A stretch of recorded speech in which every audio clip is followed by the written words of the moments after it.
All right, Detroit Lions versus the Buccaneers. The game is finally here. We know that if the Lions win, they'll play the 49ers, which I know Green Bay is much improved, but the 49ers don't look unstoppable like the Ravens. You'd be going, if you win this game, you'd be going to San Francisco. It's supposed to be 70 degrees next week, so that's good for Jared Goff. I don't mind him outside in the weather, but before we get there, let's look at this game and keys to this game and some last minute coaching changes that we could expect before this game. So one of them, how are we going to stop Mike Evans? This is a tough situation because Justin Jefferson twice, CeeDee Lamb, and Puka Nacua have just gone crazy. And it doesn't look great optically because we've given up a lot of yards, but the Lions are stopping the run. They're committed to stopping the run. That's what they're going to do no matter what. And then they've been just good in the red zone. If you do that, you're going to give up 17, 20 points and win the game all day. So that's the formula. Can they do it? So here's what I've really liked is since Glenn has put Iffy Melifonwu in the starting lineup, the Lions have found pressure from someone other than Aiden Hutchinson. So it's been clear that Aiden Hutchinson obviously can get it done, but outside of him, what do we got? That other edge rusher has done nothing. The Aquara brothers, come on. Anybody that they put over there, Charles Harris hasn't even played. So what are they going to do? They're going to have Iffy Melifonwu blitzing. They're going to have Brian Branch, nickel blitzes. And we have to create pressure because the Lions defense in this game wants to be aggressive while counting on its pieces to win those one-on-one matchups. That's one-on-one rushing. That's one-on-one in coverage.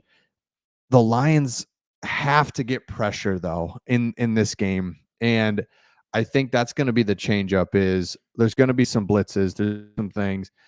But we can't give up the explosive play either. So there's a lot to it. But when Iffy Melifonwu was in the game, it feels like more calm down versus CJ Gardner-Johnson. I really liked him and loved when he was signed and when he played and his attitude and everything. But remember, he thinks he's better than he is. He is not the player that he thinks. And so while he's flashy and talks a lot, I think we're better with Iffy Melifonwu in the game and Kirby Joseph.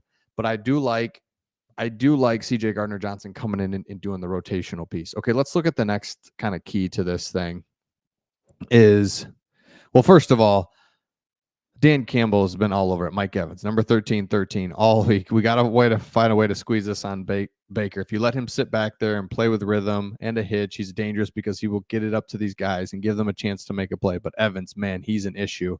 Our guys know that. We can't let him go off. You're watching New Orleans game from a couple weeks ago. They're going. New Orleans is kind of up. Then all of a sudden, they're 2 minutes, 3 shot plays, bam, bam, bam. So another big time receiver. It's like, geez, every NFL team has one. So just what are you gonna do? You gotta play it. So here we go. Can the Lions get the ground game running? So this is the next adjustment that we can kind of expect in this game.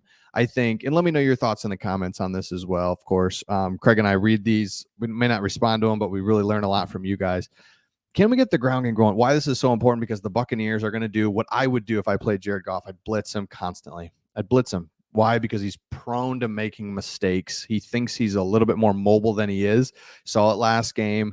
Aaron Donald has him wrapped up, and he just two-handed throws the ball backwards. Like just versus, I mean, look at the difference, right? Between Jared Goff sitting back there just dotting it up, throwing it deep to Josh Reynolds, deep in cuts when the pocket's nice and clean. But when you start throwing around blitzes and make it weird for Jared Goff, that's when it gets nerve-wracking. So how do you mitigate that blitzing, that all that pressure, or that weirdness? You keep running, you keep it in 3rd and 2, 3rd and 3. You keep running because that blitz is going to come upfield, and that's when the running back can go through. And now you've got less players to beat, and that running game can really cause problems. The next thing when it comes to blitzing is 2 players that are going to be huge is Iffy Melifonwu, is Jameson Williams. We saw it last game when we played the Bucs. Throw it up to him once. I would just like to see it. I know every play just matters, and we noticed that last week. So there's not just like wasted plays. Like, let's just try it. But I think you have to. It either works or it doesn't. But it's like, well, okay, back up. They're throwing to this guy. So throw it to Jameson Williams at one point in this game. And then the next thing is St. Brown. Go with what's gotten you here. Go with St. Brown constantly. all day, every day. And let me know your thoughts in the comments, score prediction in the comments, and what you think this game, what the score will be, and how it will turn out. I'll let you know here at the end of the video here in just a few minutes. But I think that's the key is Iffy Melifonwu. Why do I keep saying that? Jameson Williams has to go deep once. Throw it to him. Just throw it to him. Overthrow him and be like, we overthrow him, but we are going to keep doing this. We are going to keep doing this. So those are the adjustments that are going to be made, have to be made in this game. The Buccaneers are a good defense. And here's the last thing. I said in another video that the Rams played so well against that crowd noise. I don't expect it from the Buccaneers. There's going to be a turnover. There's going to be a mistake. There's going to be something. And once that happens and you give the crowd a reason to cheer, right? The crowd almost didn't even have a chance to cheer last week. Think about it. They rarely punted.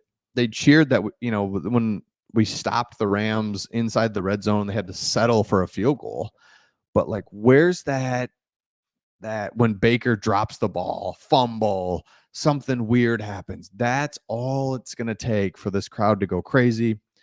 Things start unraveling for the Bucs, and we go. So I just think the crowd's obviously going to be a huge, huge, huge factor, and they're going to have a reason to cheer for some things this week on top of already being crazy. So I really love that. So my final score prediction, I don't think this is that close. I think it's going to be 30-20. And I think the Lions just kind of keep scoring, good momentum. And I think they're going to end up putting up another touchdown or so late.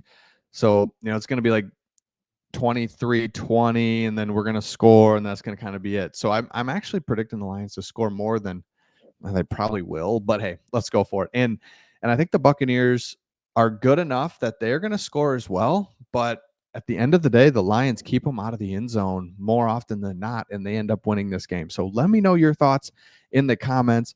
Let me know if you're going to the game, and if you've been following the last couple days.